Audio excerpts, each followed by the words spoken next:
जय श्री कृष्णा। एक बार फिर गीताधाम गुरुकुल ऑनलाइन यूट्यूब क्लास में गीताधाम गुरुकुल के कक्षा 8वीं के सभी अभ्यर्थियों का हार्दिक स्वागत अभिनंदन करता हूं। साथियों, मैं आपके बीच विज्ञान विषय को लेकर चर्चा करूंगा और जैसा हम विद्यालय में पिछले सालों से पढ़ते आ रहे हैं सेम उसी वजह से हम ये कोशिश करेंगे कि इस ऑनलाइन यूट्यूब क्लास के माध्यम से आप उन सभी टॉपिक को समझ सकें और उसके ऊपर हम चर्चा भी करेंगे। साथियों, इस बार क्लास 8वीं का जो आपका सिलेबस है वो चेंज हुआ है और नए सिलेबस की नई बुक के अनुसार इस वर्ष जब भी स्कूलें शुरू होगी उसके अनुरूप आपको अध्ययन करना है।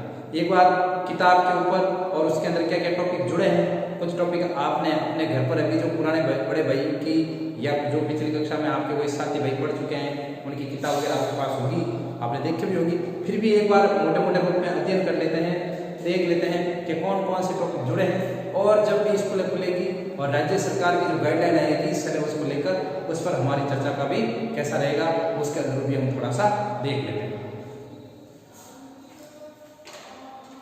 साथियों, इस बार आपके विज्ञान की जो सिलेबस चेंज हुआ है उसके बाद नई बुक ये आई है जिसके अंदर आप देख सकते हैं ये आपकी नई बुक है। गीताधाम ने व्यवस्था की वक्ता बकायदा नए सिलेबस के अकॉर्डिंग आप सबको ऑनलाइन क्लास में पढ़ाने के लिए। और ये सबसे पहले शुरू करते हैं हमें भारत की संविधान की उद्देशिका प्रस्तावना और इसके बाद जो हमारी राष्ट्रीय नीति है उसके अनुरूप जो भी है वो संदेश दिया गया है। और इसके बाद आपके हम सबके संविधान के द्वारा हमें जो मूल कर्तव्य बताए गए हैं मूल कर्तव्यों का भी इसमें उल्लेख है और यहाँ से हमारी जो विषय वस्तु है वो शुरू होती है। इस बार आपके विज्ञान के अंदर 18 चैप्टर रखे गए, 18 चैप्टर रखे गए। इन 18 चैप्टर के ऊपर हम पूरे वर्ष भर जब भी स्कूल शुरू की चर्चा करेंगे और चर्चा के दौरान हम ये भी देखेंगे कि विज्ञान के द्वारा हम कैसे अपने जो भविष्य निर्माण है उसको लेकर एक रास्ता तय कर सकें। एक बार फिर बता देता हूँ कि जो आप 8वीं कक्षाएं या आपके अपर प्राइमरी उच्च प्राथमिक का अंतिम लेवल है, यहाँ पर आप जिन चीज़ों को अच्छे से तैयार कर लेते हैं, सीख लेते हैं, समझ लेते हैं और अपने अंदर वो ढाल लेते हैं, वो आपके भविष्य में जब आप माध्यमिक स्तर कक्षा 9 और 10 में जाएंगे और जब आप उच्च माध्यमिक स्तर क्लास 11 और 12 में जाएंगे उस समय ये चीज़ें आपके बाकायदा एक बेस बनेंगी। ये अभी आपका आधार है और ये आधार मजबूत होगा तो आपकी विज्ञान मजबूत होगी और अगर विज्ञान मजबूत होगी तो आप समझ सकते हैं कि आपके परिवार और आपके जो सपने हैं विज्ञान को लेकर, चाहे चिकित्सा क्षेत्र में जाना हो, चाहे वैज्ञानिक क्षेत्र में जाना हो, चाहे विज्ञान के माध्यम से शिक्षा के क्षेत्र में एक अलग पहचान बनानी हो, ये सभी रास्ते आपको यहीं से तय होंगे और इन रास्तों के द्वारा ही आप अपने विज्ञान को और अधिक मजबूत करेंगे। तो अभी मैं बता देता हूँ जो नए चैप्टर जुड़े हैं या जो नया सिलेबस है उसको देखें। पशु उत्पादन एवं प्रबंधन, सूक्ष्म जीव, मित्र और शत्रु, ठीक है, ये आपकी केंद्र और खाद वगैरह जो होता है ना उसमें को। फिर संश्लेषित रेशे और प्लास्टिक, ये हमने पिछली बार भी पढ़ा था। धातु और धातु भी हमने पढ़ा था।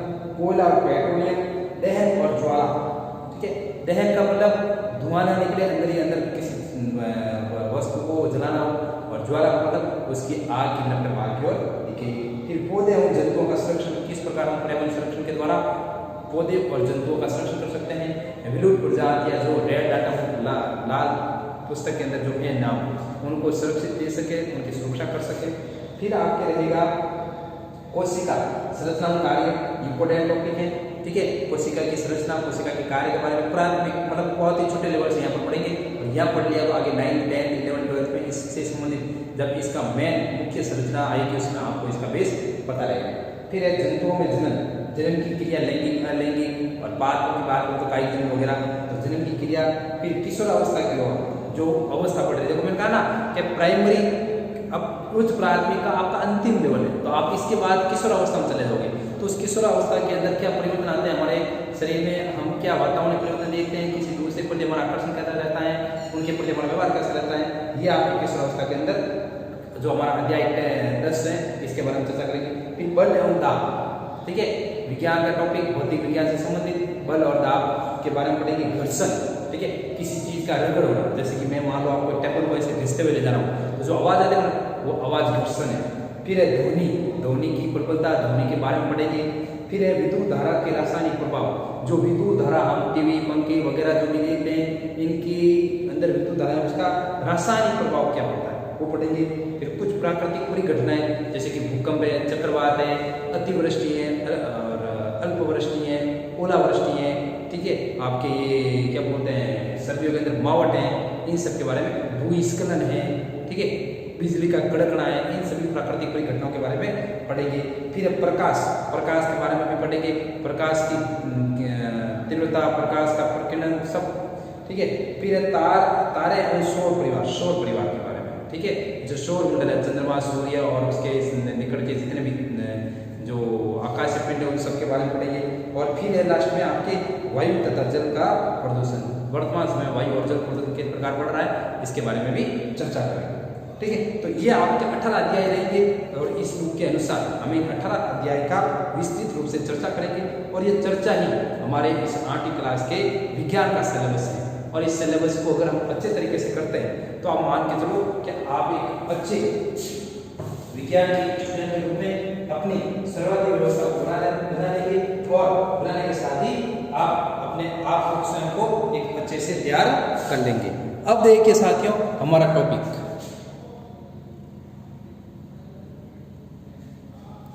अब देखिए हमारा टॉपिक मेन है फसल उत्पादन और प्रबंधन। आज पहला पार्ट है, पहले पार्ट का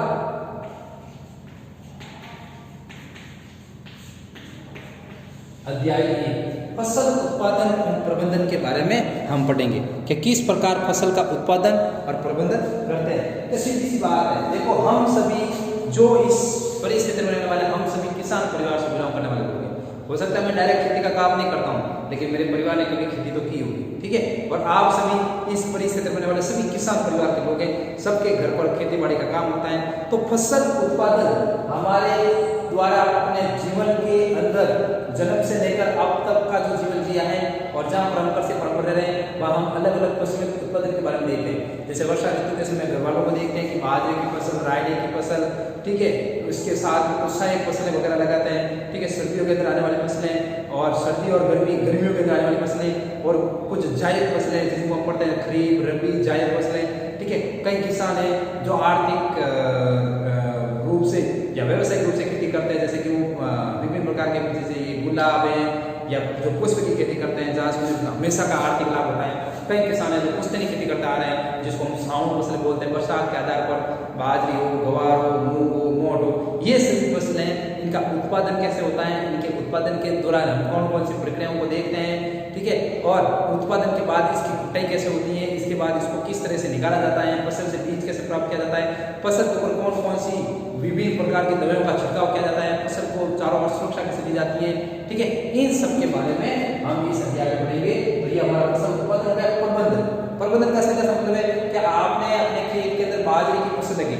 अब बाजरे की फसल आपने 15 बीघा जमीन के अंदर की है तो उसके लिए आपने कुछ प्रबंधन करते हैं। कैसे?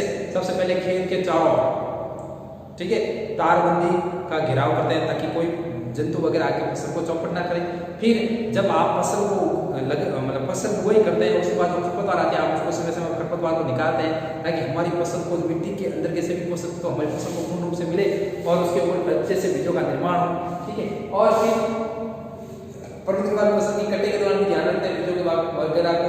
और कटने के बाद हम अपने घर में या जो भी हमारे वेयर हाउस वगैरह बना हुआ है वह जो गोदाम वगैरह वहाँ पर इस हिसाब से रखते हैं कि धूप छांव बरसात का पानी वगैरह उस पर ना पहुंचे ताकि हमारी फसल लंबे समय तक हमारे लिए सुरक्षित रहे और हम बाजार में भी बेचें तो हमारी फसल के अंदर जो गुणवत्ता जब उसके उत्पादन में पाई गई वही गुणवत्ता एक निश्चित समय बाद भी हमें देखने को मिले।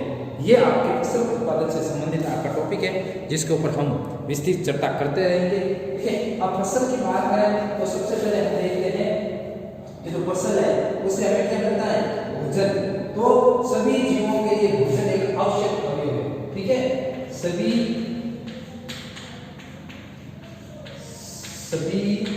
जीवों के लिए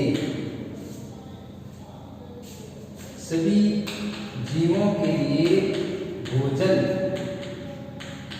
सभी जीवों के लिए भोजन एक आवश्यक अवयव है।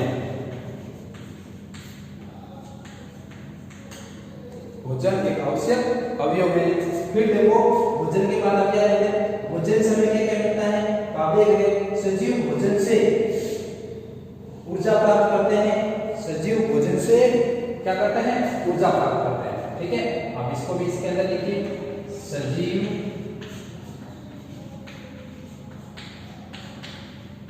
भोजन से ऊर्जा प्राप्त करते हैं। क्या प्राप्त करते हैं भाई?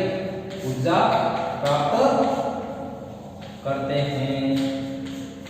ठीक है, सजीव भोजन से ऊर्जा प्राप्त करते हैं। जब हमारे शरीर को भोजन रूपी भोजन से ऊर्जा का निर्माण होगा, तब हम सभी प्रकार की जैविक क्रियाओं को कर पाएंगे। खाना पीना, उड़ना, घर के काम करना, बाजार के काम करना, पढ़ाई करना, ठीक है, श्वसन क्रिया, पाचन क्रिया, ये सभी क्रियाएं किसके द्वारा होती हैं? भोजन से। और भोजन से क्या मिलती है? ऊर्जा। ऊर्जा मिलेगी तो हम अपने पाचन, श्वसन, उत्सर्जन के से संबंधित विभिन्न प्रकार के कार्यों को करते हैं। ठीक है, और इसको देखते हैं तो पूरे विश्व की विशाल जनसंख्या को भोजन प्रदान करने के लिए इसका नियमित उत्पादन, उचित प्रबंधन और वितरण आवश्यक है।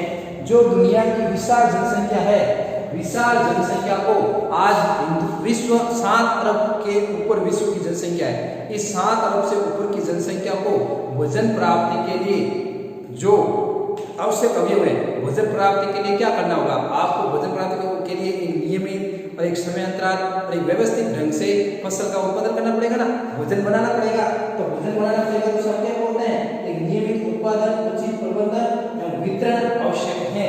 ठीक है, नियमित उत्पादन, वितरण और प्रबंधन ये आवश्यक है, तभी हम एक इतने बड़े भूभाग को, 7 अरब के जन समुदाय को, इसके साथ विभिन्न प्रकार के पालतू जंतुओं वगैरह को भोजन के प्रति और भोजन उपलब्ध करा सकते हैं। ठीक है, अब आगे देखते हैं।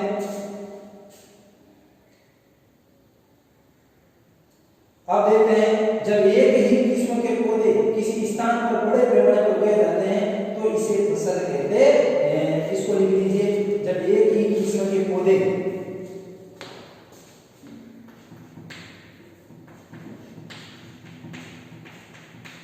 जब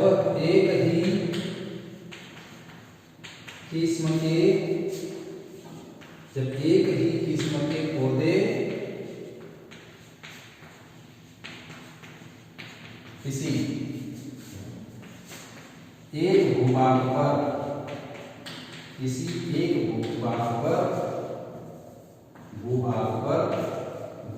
पर बड़े पैमाने पर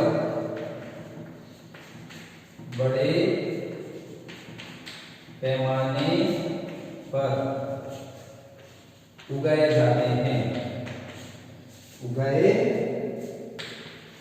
जाते हैं, इसे फसल कहते हैं।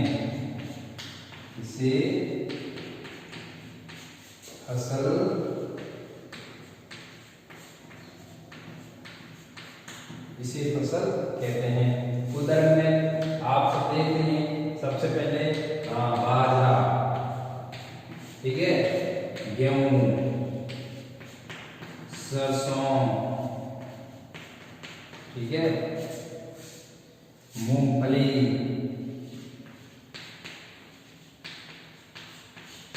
चावल आदि फसलें हो गई ना। ये सभी फसलें एक विशेष भूभाग पर बड़े पैमाने के साथ उगाई जाती हैं और इनके द्वारा ही हम अपने और विभिन्न जन समुदाय के लिए भोजन की प्राप्ति करते हैं। फिर देखें, अब देखो, जो फसल उगाई जाती है, फसल का नॉर्मल हमने परिभाषा पढ़ी।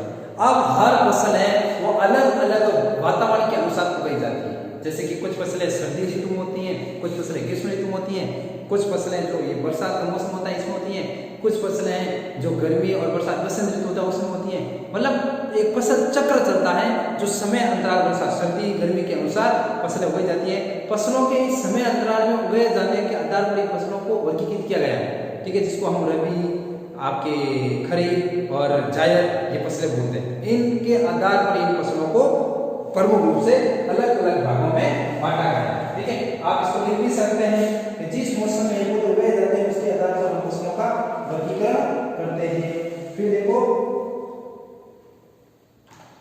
मोटे तौर पर फसलों को 2 भागों में बांटते हैं। कितने? 2 भाग। मोटे तौर पर फसलों के कितने भाग हैं? फसल के 2 भाग। कितने भाग हैं? 2 भाग। ठीक है। दो भाग खरीफ और रबी की फसल, खरीफ और रबी की फसल, तो दोनों लिख लो, ठीक है। दो भाग है, एक है खरीफ और दूसरा है रबी, ठीक है। खरीफ की फसल है, ये वर्षा ऋतु की फसल है, ठीक है। यहाँ लिख सकते हो खरीफ की फसल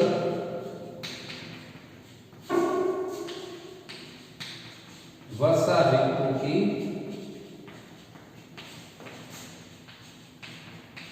फसल है, ठीक है, जिसका उत्पादन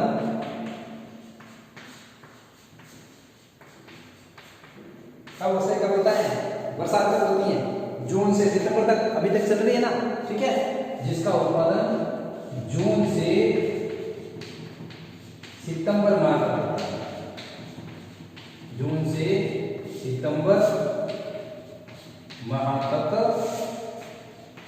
होता है। जून से सितंबर माह तक कौन सी फसल होती है, आपके खरीफ की फसल होती है, ठीक है, जिसका उत्पादन जून से सितंबर तक होती है। उधर में आप देखें धान, मक्का, सोयाबीन, मूंगफली, कपास इत्यादि। अभी आप अपने कृषि फार्म में जाएंगे तो आप देखेंगे भी क्या आपके कृषि फार्म के अंदर अभी कौन कौन सी फसलें हैं खरीफ की, तो मूंगफली है, ठीक है, कपास है, सोयाबीन है, धान है, मक्का है, बाजरा वगैरह को भी आप ले सकते हैं, ठीक है। यानी कोई इसके बारे में ठीक। तो खरीफ के उदाहरण कौन कौन से हैं,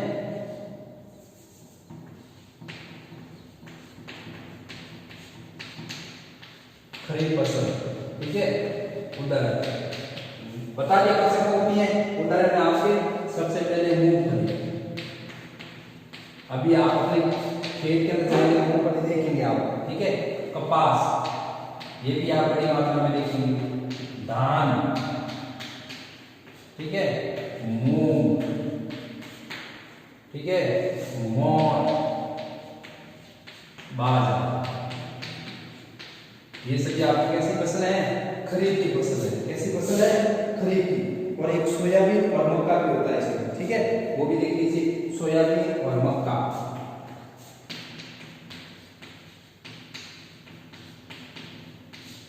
सोयाबीन और मक्का, ये आपके खरीफ की फसल है जिसको हम पढ़ रहे हैं। और अभी मैंने बताया कि ये मौसम के आधार पर होती है, तो इस आधार पर इनको अलग अलग भागों में बांटा गया है। मुख्य रूप से दो भाग आपको पढ़ने हैं, एक खरीफ और एक रबी, ठीक है। तो दूसरी कौन सी हो गई, रबी फसल, ठीक है, रबी की फसल। तो रबी फसल आराम से लिख लीजिए चीजों को, ठीक है। रबी की फसल, और रबी की फसल है वो शीत ऋतु में होती है। शीत ऋतु कब, अक्टूबर से शुरू हो जाती है, जो मार्च तक चलती है, तो अक्टूबर से मार्च तक चलती है, रबी फसलें कहलाती हैं, ठीक है। और इसमें गेहूं, चना, मटर, सरसों तथा अलसी रबी फसल के उदाहरण हैं। तो लिख लेते हैं, शीत ऋतु में उगाई जाने वाली फसलें, शीत ऋतु में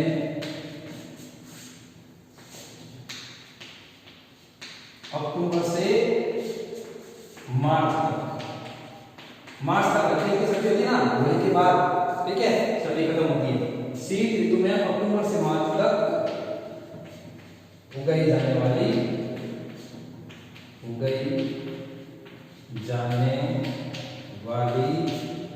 फसलें, ये कैसी फसल, कौन सी फसल होती है, रबी की फसल, वेरी गुड, ठीक है।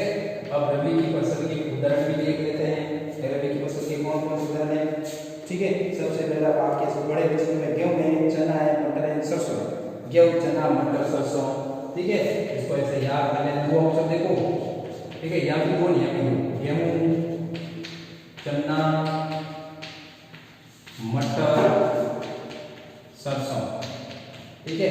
ये इसके फॉर्मूला जो एग्जाम पूछा भी जाता है, कई बार छोटा क्वेश्चन पूछा गया कि निम्न में से रबी की फसल कौन सी नहीं है, निम्न में से खरीफ की फसल कौन सी है, इसके बारे में आपको पढ़ना भी है, ठीक है। गेहूं, चना, मटर, सरसों तथा अलसी, अलसी का तेल निकलता है, जो दरवाजे वगैरह होते हैं ना, इन दरवाजे के वगैरह के ऊपर लगाते हैं, अलसी, ठीक है। अलसी का तेल भी निकलता है, और ये तेल ही काम आता है जो दरवाजे के ऊपर काम लेते हैं, ताकि दरवाजे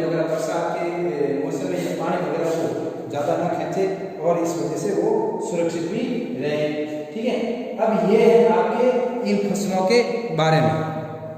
ठीक है, अब अगली क्लास में हम क्या करेंगे, अभी तो मैंने आपको क्या बताया कि फसल प्रबंधन के बारे में हम शुरू करेंगे, ये मेन फसलों के बारे में। अब हम अगली क्लास में देखेंगे कि फसल प्रबंधन, फसल उत्पादन और प्रबंधन कैसे होता है। मतलब एक किसान अपने खेत में मूंगफली की फसल लगाना चाहता है, वो मूंगफली की फसल लगाने से पहले क्या क्या करता है, तो हम देखते हैं कि किसान अपने खेत की पूरी जमीन को तैयार करता है, जैसे हम बोलते हैं जमीन जोतना। ठीक है, पहले ट्रैक्टर के द्वारा हल पलटी निकालते हुए पूरी मिट्टी को ऊपर नीचे करता है, फिर एक बड़े से लकड़ी के पाड़ के द्वारा पूरी जमीन को समतल करता है, फिर उसके ऊपर अलग अलग क्यारियां बनाता है, क्यारियां बनाने के बाद उसके अंदर अपने बीजों को रोपता है, फिर हम देखते हैं कि पानी देता है, कुछ दिन बाद वहां से अंकुरित होती है, अंकुरित होने के बाद उनको खाद बीज वगैरह स्प्रे वगैरह डालता है, फिर वो चारों तरफ फुहारे लगा करके समय समय पानी देता है। और कुछ दिन बाद देखते हैं कि मूंगफली के बाद कुछ अलग अलग ये घास फूस हो गई, किसान और अपने पूरा परिवार को लगाकर उनको हटाता है। ठीक है, और जब फसल पकती है तो किसान उनको निकालता है, कुछ देर के लिए मिट्टी मतलब ये सूर्य के प्रकाश में सुखाता है, फिर एक बड़ा सा थ्रेशर की मशीन आती है जहाँ से मूंगफली का कचरा और मूंगफली के बीज अलग करता है, और फिर उनको बोरियों में कटों में भर करके किसान मार्केट के अंदर बेचता है। तो मतलब किसान ने मूंगफली लगाने से लेकर मूंगफली को बेचने तक जो उत्पादन और प्रबंधन किया है, यही आपके इस चैप्टर के अंदर आपको पढ़ना है। कैसे हल जोता जाता है, कैसे रोपण किया जाता है, कैसे बुआई की जाती है, कौन कौन सी सहायक सामग्रियां यूज में ली जाती है, चाहे हल हो चाहे कल्टी हो, वर्तमान समय के आधुनिक जो कृषि की पद्धतियां उनके बारे में पढ़ेंगे, समझेंगे, और कुछ पंचवर्षीय योजनाओं का हमारे देश में क्या प्रभाव रहा है, इन सब के माध्यम से हम इस चैप्टर को पूर्ण रूप से पढ़ेंगे। तो जय श्री कृष्णा। अगली क्लास में इस चैप्टर के थोड़ा बड़ा भी है, आराम से 2-3 क्लास होगी तो भी कोई बात नहीं, हम आराम से पढ़ेंगे, लेकिन बड़ी बात है कि अपन को इसको समझना है। जय श्री कृष्णा। अगली क्लास में फिर मिलते हैं। जय हिंद।